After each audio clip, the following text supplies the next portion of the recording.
You ready for the 2022 most disgusting promotional tactic? Oh my lord. Oh, this will be good. This will be good, pal. Okay. Most disgusting promotional tactic. Okay, so Ric Flair's last match. Oh, let's go in ascending order, pal. I mean, you would think it's Ric Flair's Sorry. The fact that you didn't. You're telling me Ric Flair's last match wasn't the most disgusting promotional tactic. No, it is not. But I mean, it did make the list, but it was not number one. I hope it would make the list. Wow. So something was a worse promotional tactic. Okay, carry on. Yeah. So AEW had one entry. Oh, naturally, really? When I say that, you probably think, oh, the EVPs, the bosses of a wrestler beating up one of their employees, that would probably make the list.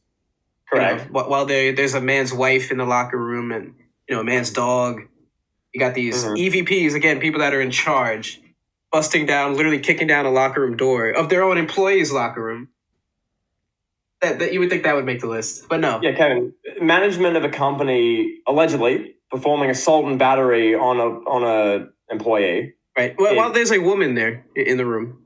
And a dog and someone who's injured. A woman who's not a wrestler, keep in mind. Just throw that out there. Obviously, that should be top two, along with Ric Flair. Yeah, you would think, yeah. You would think. But no, it's number 5 is AEW not punishing CM Punk after the Adam Page call out. Yeah, yeah. Disgusting, right? Is it after the media scrum or after the promo in May? I'm guessing the promo when he came back from being injured the first time, and when he came back and he was feuding with Adam Page and he cut this off the script promo. That's the only thing I could think of.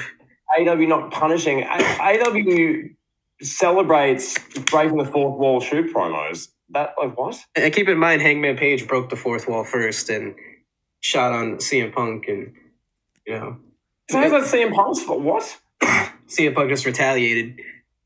But again, the EVPs, the bosses of the company, punching one of their employees didn't make the list. But you know what did though, pal? Oh, this would be good. Stephanie McMahon's goodbye to Vince McMahon came in number 4. How is that a promotional tactic? Wait. They just I assume, Kevin, 2022, I tuned out a little bit. I wasn't watching every episode of Raw or SmackDown. Did they do a segment and build an angle on Stephanie McMahon saying goodbye to Vince? What? Not that I remember, but that's what it seems to be is implied here. Maybe she did. I think she did a tweet. I think she sent a tweet and was like, oh yeah, love you, Dad.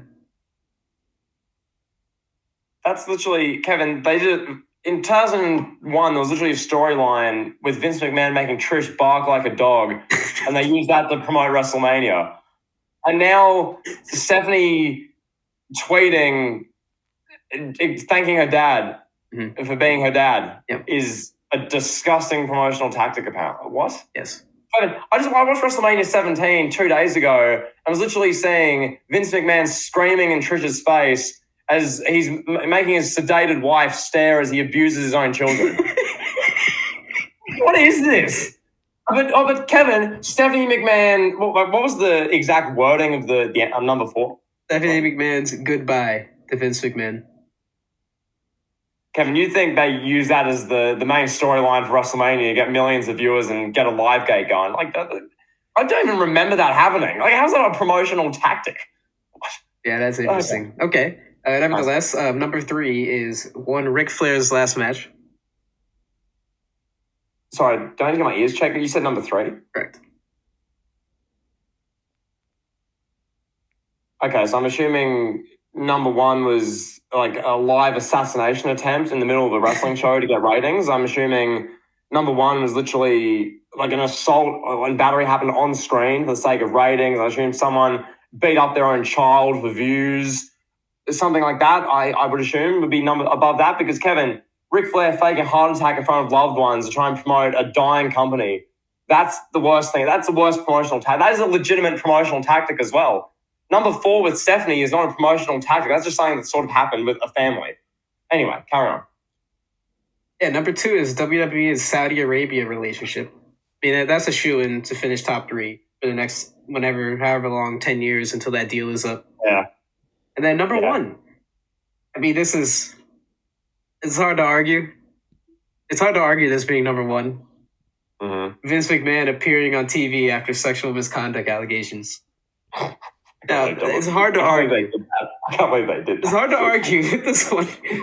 That's pretty bad. I can't. Yeah. Yeah, there's just all this news. The Wall Street Journal, the Washington Post is writing these just tell-all articles about Vince McMahon paying off paralegals, paying off Christy Hemme. The fact that he fired women that didn't want to have sex with him. And then they're just like, WWE's like, all right, Vince McMahon is appearing on SmackDown. Kevin, there are these scathing articles. There are blistering allegations being laid against Vincent Kennedy McMahon. And WWE, I remember that. They were like, Vince McMahon up next. Opening the show. Yeah, and then he comes out and he's just like, all right, welcome to SmackDown, pal. Yeah, there was no point to it. It was just, okay, that is fair. That's, to be fair, that's kind of like, oh my God, that's the most Vince thing you'll ever hear, though. That's wow. It's ridiculous that the AEW EVP is punching out an employee while a defenseless woman is in the locker room. How that doesn't make this list is ridiculous. And again, it's an insult to the credibility. It shows you what kind of award this is, what kind of just awards and presentation that they have going on here at the One Awards. Yeah, literally, you've got blatant, egregious misuse and abuse of power from management in a workplace, beating up, assaulting and battering an employee in front of a defenseless, non-wrestler woman, a dog, someone who's injured. That happens to generate buzz for AEW and as the fallout for All Out. That happens. That's not even mentioned. But Stephanie McMahon tweeting, acknowledging her father, who literally made wrestling what it is today. That's top four. Yeah. Okay.